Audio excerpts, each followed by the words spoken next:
আমার প্রাণের সুলতান, আজ আবার সেই ক্ষণ ফিরে এসেছে যখন আমার এই হৃদয় আবার টুকরো টুকরো হয়ে যাচ্ছে আপনার সাথে আমার এই দূরত্বের কারণে।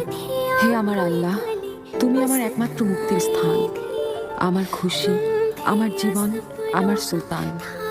তোমার দরবারে আজ আমি দুহাত তুলেছি, দোয়া করি যেন আমার এমন কোনোদিন দেখতে না হয় যেখানে আমার জীবনের একমাত্র সম্বল সুলেমান নেই।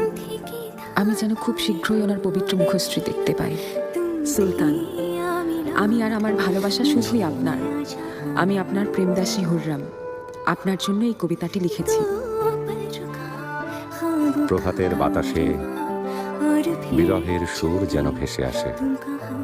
পাপিয়ার গান ছাড়া গোলাপ কি করে হাসে। দুটি হৃদয়ের বিচ্ছেদ বেদন দেয় যন্ত্রণা অবিরল। কারো সাথে ভাগ করা যায় না এ বিরহ প্রবল। আমার হৃদয় ছিন্ন ভিন্ন হয় তীক্ষ্ণ আঘাতে। বিরহে কাতর এ দাসী আপনার স্মরণে কাঁদে।